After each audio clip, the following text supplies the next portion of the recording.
chances are you're underestimating what will come next. If you're new around here, especially underestimating, but if you've even been around for a while, the PTSD's probably get you so effed up in the head, you're not ready. Treasury companies are quietly accumulating Bitcoin, XRP, Ethereum, Solana. Retail interest is starting to pick up again. Crypto app installs are on the rise in the economy. Flaming hot, baby. High interest rates doesn't even stop the train, man. The train's left station.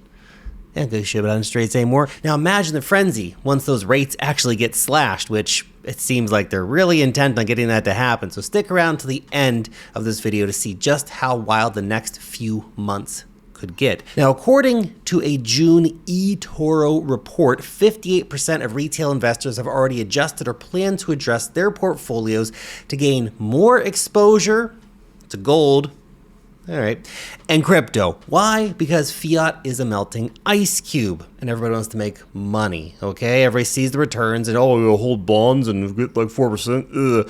You could hold literally anything else and outperform it, basically. Bitcoin and crypto have consistently outperformed. Yes, it's risky. Yes, it's volatile, but people make money and people see that. People are catching on. Bitcoin hit a new all-time high at $123,000 the other day. Retail's joining the party, albeit slowly, and their interest tends to be more meme coins and stuff like that. But just last week, the Coinbase app surged 63% in App Store rankings.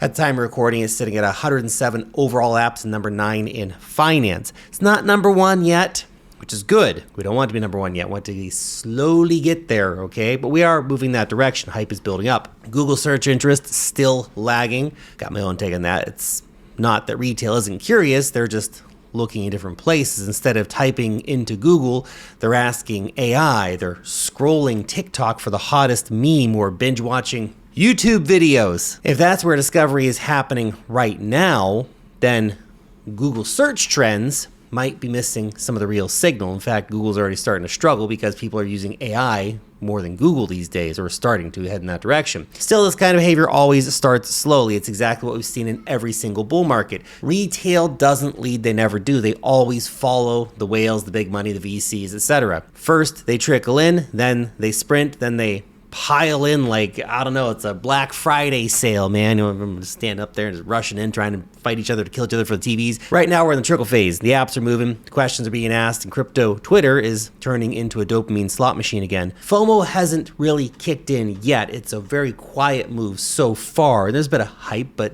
nothing compared to the kind of mania we saw even back in December. Now, having retail feeling the FOMO is all good, but this cycle, it's not retail driving the demand. Oh, they'll come back to buy the top, don't worry.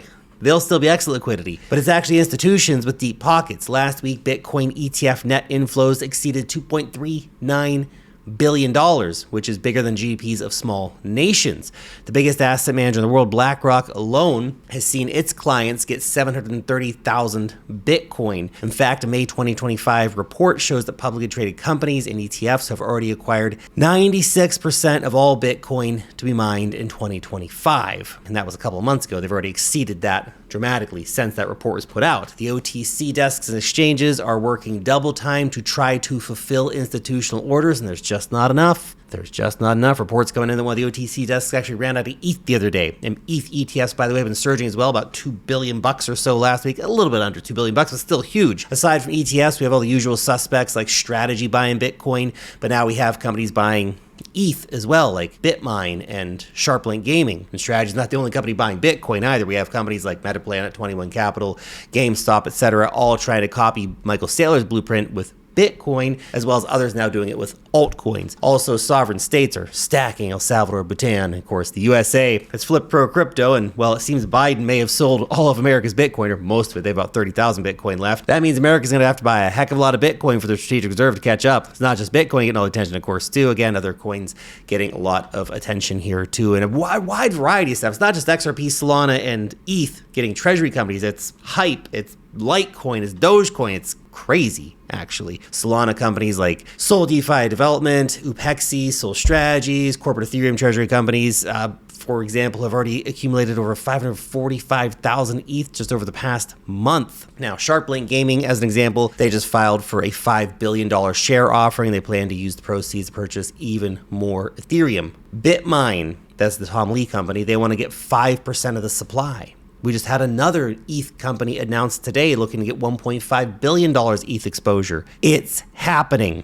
and it's happening in a major way. And it's just the tip of the iceberg. We'd be here for 20 minutes talking about all the recent treasury companies launching, okay? Now, before we get into the next part of this discussion, guys, if you're trading crypto coins, whether Bitcoin, Ethereum, Solana, XRP, whatever you're trading, you need a good place to do that. Place is Femex, the OG cryptocurrency exchange, available to literally anyone, anywhere, no KYC. It might need a VPN in some scenarios. And here's the deal. Right now, if you sign up using this link exclusively down below, you're going to get the usual $30,000 in deposit and sign up bonus, which is an insane deal. The more you deposit, the more you trade, the more money you get back. But here's what's really special about clicking on that link right now is that you're going to get VIP level 2 access straight away. It means 50% reduction on your spot trading fees, 40% reduction on your futures trading fees. If you're trading a lot, especially, you know how much that adds up. You might think, oh, a little discount on my fees. Like, no, discount on your fees is massive, okay? Link down below. Go check it out. Thank you very much. Now, on the regulatory front, crypto has scored a major win last week when Donald Trump finally signed the stablecoin bill into law, which establishes the first federal framework for dollar-backed stablecoins. It's everything we've wanted for ages. It's happening. Even JP Morgan CEO Jamie Dimon, who is known to be, well, a big Bitcoin hater, at least, although they've worked with Ethereum and launched their own stablecoin, and yeah, it's complicated. Anyway, he's now saying they're planning to get more involved in stablecoins. The Wall Street Journal has separately reported that Amazon and Walmart are also exploring stablecoin launches. That's insane. A couple other banks have also come out. I think Citibank and Bank of America. I mean, we're literally going to have all these private banks launching their own stablecoins. Trillions are coming. We also had a couple other bills passed through the House, the CBDC Anti-Surveillance Act, which is good, the Clarity Act, which also brings big wins for the cryptocurrency industry. Things are happening, guys. Now, the prohibition of an abomination like a CBDC is certainly something to celebrate. I mean, screw CBDCs, man. They're the devil,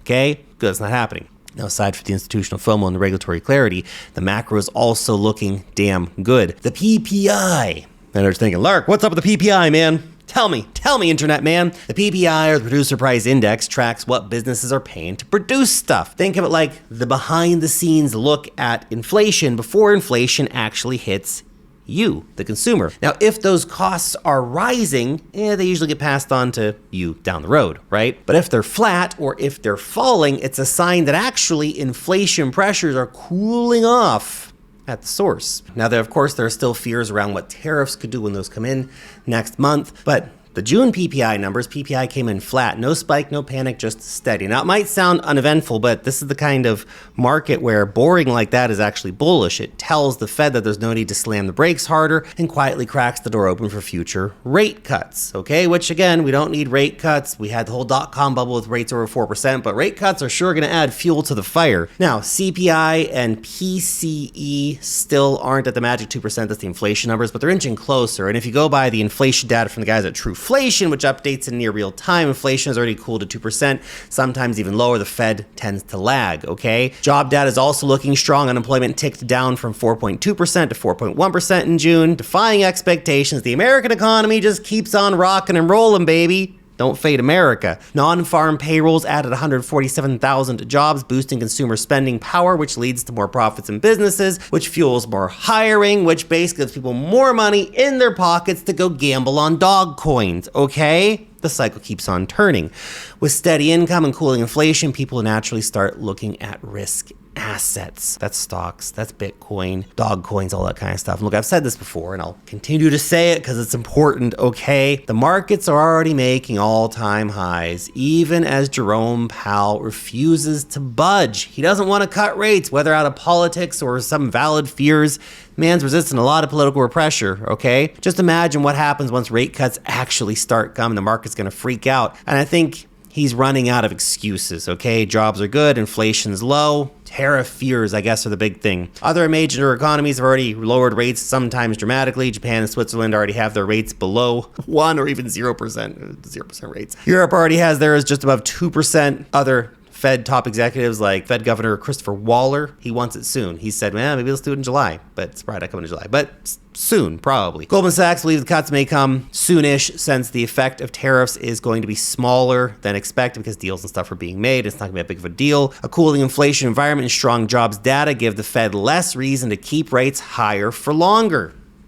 Papa Pal's got to budge at some point, or they're going to find a way to force him to resign. Anyway, combine all this with steady incomes, easing prices, and you've got the perfect recipe for people to take effing risks, okay? People are starting to feel like they can finally breathe again after years of the economy being on the edge of oblivion, okay? Even just a hint of a rate cut now could send crypto ripping to even higher highs, okay? Just imagine the FOMO when Trump gets his big, beautiful rate cuts. We got the rate cut. The rate cuts are down to 0%, the best rate cuts. They're going to call them Trump rate cuts. So zoom out for a second. Retail's trickling in. Treasury companies are stacking. Institutions are quietly deploying capital. The regulatory scene has literally never been better. We've got the green light in America for trillions to flood in, whether through real world assets or through stable coins from the biggest financial institutions in the world. The macro, it's fine. Jobs are good. Inflation's getting lower. It's all lining up. Crazy part, markets are already pushing to new highs without rate cuts. We've come to $120,000 Bitcoin without rate cuts. So what happens when the Fed blinks, which they will, they always do. It's not just bullish, that's a super cycle level event that we haven't seen before. And I know, oh, it's dangerous thinking, I understand. Look, you don't need to catch the bottom. You just need to be on the ride long enough, okay? That's it. Catch the meat of the move. Remember to take profits, guys. Because once this thing takes off, it's hard to get on a rocket once it's already taken off, isn't it? And believe me, the view from the top will be spectacular, so I make sure that you've got your ticket. Thanks for watching.